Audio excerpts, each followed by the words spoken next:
Հենց սկսենք այս նիստով Արմեն Աշոտյանի ինչ սպասել, ինչպիսի զարգացում։ Տեսեք, հունիսի 11-ին լրանալու է երկրորդ տարին այս խայտարակ քաղաքական ֆարսի։ Երեք ազգային ժողովում լսում եմ գլխավոր դատախազին Մարթը, այդ տիկինը, գլխավոր դատախազի ուսադիրներ կրող տիկինը հայտարարում է, որ բանավոր պայմանավորվածության արդյունքում մենք հանել ենք հետախուզումը ուղիղ եթերում, հիշում եք, վիժված ադրբեջանցի մարդասպան մարդ գլխատող Զեյնալի հանդեպ Հայաստանը բանավոր պայմանավորվածության արդյունքում հանել է հետախուզումը, կրկնում եմ, այդ կադրերը մենք բոլորս տեսել ենք, թե ինչպես էր ադրբեջանցի վիժվածքը ուղիղ եթերում մորթում, գլխատում 82-ամյա Տարեց Արցախցուն։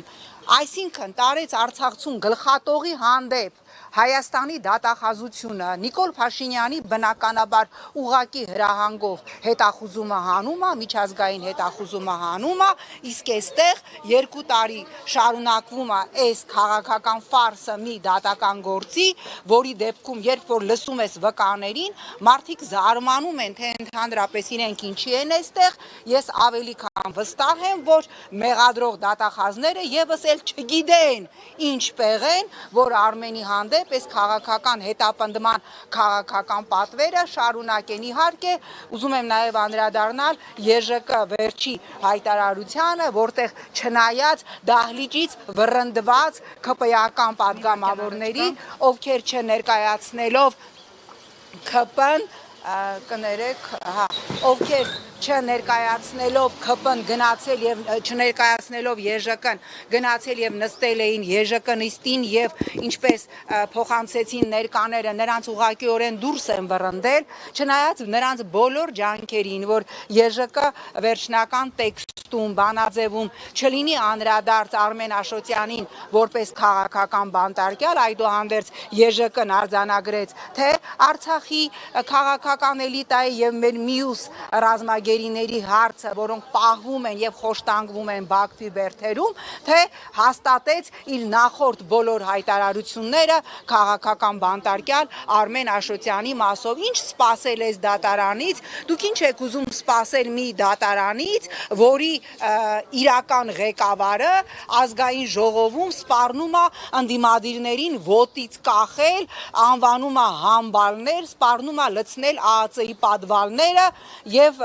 չգիտեմ ինչ եք սպասում մի դատարանից։ Ես ընդամենը կարող եմ մեկ բան ասել, քանի Նիկոլ Փաշինյանը իշխանության է,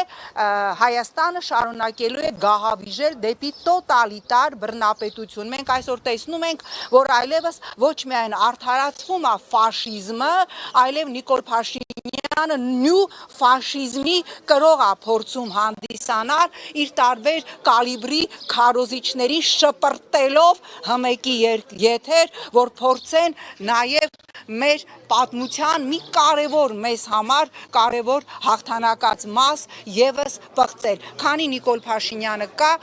մտածել, որ այս քաղաքական դատավարությունները դադարելու են աբսուրդ է, ես պարզապես վերջի անգամ ուզում եմ դիմել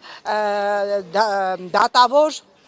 Դոլմազյանին, մի դարձեք գործիք Նիկոլ Փաշինյանի քաղաքական պատվերները կատարելու, որտեղ մենք մի լուսապայծառ արարատյան առավոտ զարթնելու ենք եւ ամենայն հավանականությամբ Նիկոլը իր ընկերուհի Աննա Հակոբյանի հետ թռած է լինելու երկրից եւ դուք մնալու եք ձեզ եւ մյուսներին իր քաղաքական թիմի կարկառուն դեմքերին, ովքեր այսօր ազգային ժողովում քացիներ էին տալիս, հերթական անգամ սպառնում էին, հայհոյում էին, ահաբեկում էին, դուք բոլորդ մնալու եք ժողովրդի եւ իրավական համակարգի հետ դեմ հանդիման, իսկ Նիկոլը իր զուգընկերուհու հետ թռած է լինելու, իհարկե թռնելը նրան չի ազատելու պատասխանատվությունից, բայց այդուհանդերձ, եթե մի այսքան խոհեմություն ունեք, այս քաղաքական ֆարսը, մյուս բոլոր քաղաքական ֆարսերը, լրատվամիջոցների դեմ հարուցված քրեական գործերը, այս ամենը պիտի դադարեցվի։